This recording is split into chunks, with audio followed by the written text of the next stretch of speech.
So, I don't know if you caught my name in the beginning. My name is Bryan Harnden. I was destined to go into comedy just for the shitty surname I have. As soon as I say Harnden, what comes to your mind? Automatically, anyone should. Wow, a resounding from the whole team. Yeah, that was awful, especially being a little chubby kid. First day of school, you walk up, you're the new kid. Oh, hey, what's your name? Bryan Harnden. Little kids laugh at anything. They laugh at tits, poop, farts, booby. Hard-on walks up, and he's chubby to boot. They were fucking rolling. It was ridiculous. It's horrible. Scarred me for life. I go home, tell my dad.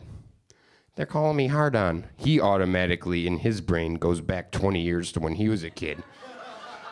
If they ever call you that again, you beat the shit out of them. Awesome lesson for your child. When a problem confronts you, swing your fists at it. Makes sense. It's probably why my rap sheet is quite long. Probably why I'm missing a knuckle. Thanks, Dad. Never be a hand model. So I went back to school and I kicked everyone's ass. They called me hard-on. It was the only natural thing I could do. My role model told me to do that. So I'm in the principal's office sitting there. Why are you in here, Brian? I heard you got into a fight. They called me hard-on. I don't blame you. Get the fuck out of here. Well, my father, he was an interesting man. He had a cocaine habit when I was a child. That was fun. It was nothing like getting picked up from kindergarten and then getting your ass kicked in the back of the Astro van during a drug-fueled cocaine rage. That's fun. That's fun. That was fun. Good times.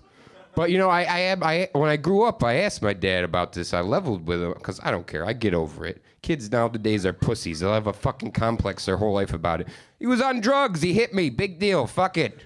Let's get to the crux of the issue. This is the crux of the issue. My dad would get free coke, free blow, because my uncle worked for the cops. So we got the free blow. He had like a kilo in his closet. And this is when I'm older. He's right at the ripe age of when I want to start doing drugs. He's glorifying drugs.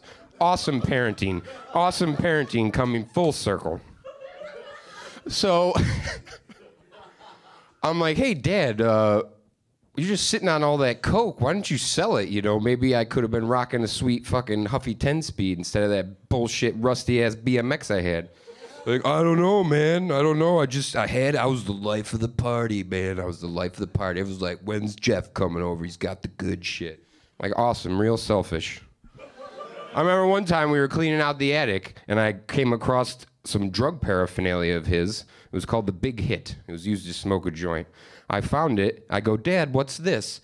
And like I say, great parenting. Instead of going, oh, that's some old Tupperware, and throwing it out, what does he do?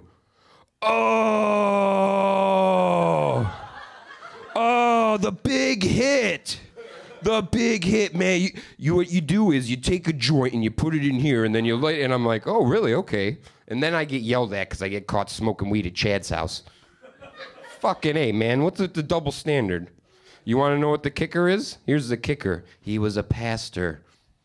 That was awesome.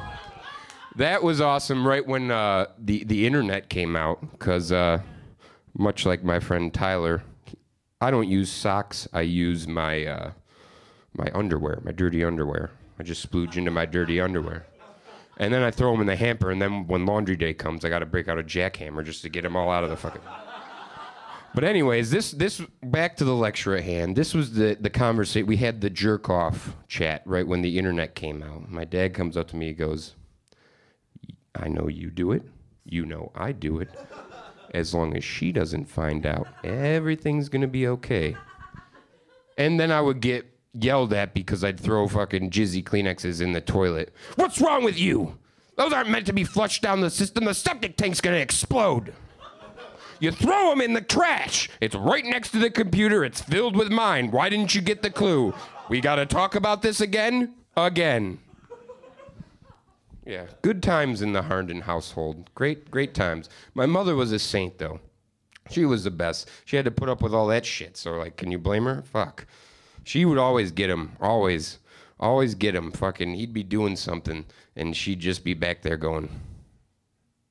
When he'd be on one of his rampages, when he'd be fucking being an idiot, So I could never get back at my dad because I'm a little kid, except when we were in the car. When we were taking long trips, you know, couples inevitably start fighting.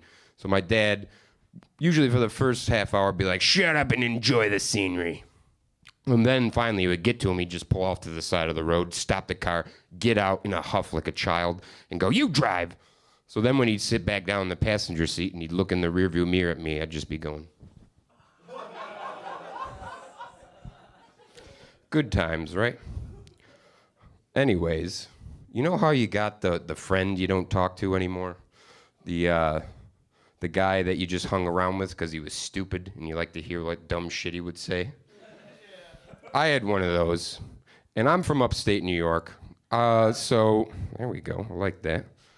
So we would, it was mid-90s, my formative years, when hip-hop exploded. So we were a bunch of suburban white kids fucking wearing Nautica and Tommy Hilfiger and sagging our jeans and trying to be hard. But my friend Steve took it to another level. Steve was like, he was one of those hill people. You guys probably don't have that out in here in LA. They lived up Oxbow Road in the hills. So he was one of the hill people, which is like hillbilly, but here's this hillbilly kid who's dumb as shit, trying to be fucking gangster like at school every day. And he would just say the dumbest shit. I call him Ignorant Steve. Looking back on it, I should have said it then. It might have ended a lot of torment that happened to me. But Ignorant Steve would come up and be like, you're doing it all wrong, Bryan. You're doing it all wrong. You got to stop giving a fuck. I didn't give a fuck for a whole month. I wound up in jail. I didn't give a fuck. Got me free clothes. 3 hots in the cot. I learned how to make jail wine. All you gotta do is take some orange juice, put a piece of bread in it, mix some sugar in it, wait for it to ferment. Tastes like shit, but I don't give a fuck. I got wasted off that shit. It was great. Like, God damn it, Steve, why are you telling me about this shit? What the? This is horrible. Hard-on, can't take it. And then I remember I had a shitty high school job at McDonald's. You know, you work at McDonald's so you can fucking buy more McDonald's. It's like, what the fuck else are you gonna buy in high school? So I remember I'm at the counter ringing in fucking double cheeseburgers and shit. Steve walks through the back door, and he's fucking looking at me. I'm like, God damn it, what does this crazy motherfucker want? This, you have to understand, this kid fucking, his yearbook quote was, I keep my blunts rolled tight. I don't know why they let him put that in there. Let alone, they let him wear in his picture a fucking do-rag and a fucking grill that he made at home out of tinfoil. Motherfucker's like, I keep my blunts rolled tight. God damn it. I'm surprised Tupac didn't show up and fucking punch him in the gut. So anyways, he's standing back there, all antsy. Antsy as shit. I'm like, fuck, this is a powder keg. This guy is gonna explode, and all these fucking obese assholes are gonna have to witness this shit. So then he starts pacing. Shaking his head. I'm like, God damn it. Steve is about to lose his shit. So then he just starts, yo, B. I'm like, fuck, ignore him. Starts pacing. Yo, I need to talk to you. What's that motherfucker Jerome's number who lives in the city? The one where we got that blow from. In the middle of the McDonald's. What Happy Meal toy would you like, sweetheart? No, blow's not an option. It's not a Happy Meal toy. He's silly. He's a hill person. Don't worry about it. Horrible. I don't know what that kid's doing today. He's probably dead, and the world would be a better place for it. Guys are talking about women. I'm bad at dating. I'm bad at dieting. Maybe if I was better at dieting, I'd be better at dating. But I recently went on a blind date with this girl, and here's a word of wisdom to all you fellows out there. You might not want to bring up how many times you shit your pants in the last 2 months. Just hold on to that one, and that's something you laugh about maybe like year 5 of marriage. But so I said that, and she was horribly turned off, right, as she should be. I mean, what the hell? We're all human beings. We do gross shit. We got to laugh about this stuff. You gamble on the house, you lose sometimes. The house always wins. So that date did not go well. It was just a fucking conundrum of bullshit that was sliding down asshole mountain the whole fucking night. I remember she did the old, oh, my friends might meet us here. Like, no, your friends are meeting us here to save you because you just found out I shit my pants last week. So they show up. They're even dumber than her. And we're walking around outside, and we're fucking, you know how the fucking sidewalk bows like that at the trees, and this fucking stupid bitch is like, oh, the sidewalk's like this because of the earthquakes. Like, oh, you stupid bitch, it's because the fucking roots of the tree grow under the sidewalk and makes the cement come up. What's wrong with you? Did you go to school? God, was my dad giving you free blow? Are you fucking retarded? So that pretty much ended the date right there. That was it. Come to find out, I see the boyfriend of the girl dumbass bitch that said that shit about the fucking earthquakes. I see him a few weeks later at the bar. I'm like, hey, man, I remember you. You rescued your stupid friend from that date. He's like, oh, bro, you know what happened to her?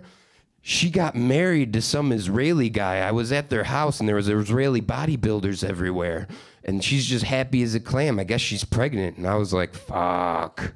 What am I doing if I was the catalyst for her to enter into a fucking life that is that goddamn bad? I need to fucking go home and reassess the situation. Thanks for coming out, guys. You've been fucking awesome. Everybody at home, take care, guys. Thanks a lot. Welcome, everybody, to the stand-up special for the Stream TV. Thanks for tuning in at home, lovely audience members. Hope you're prepared to laugh.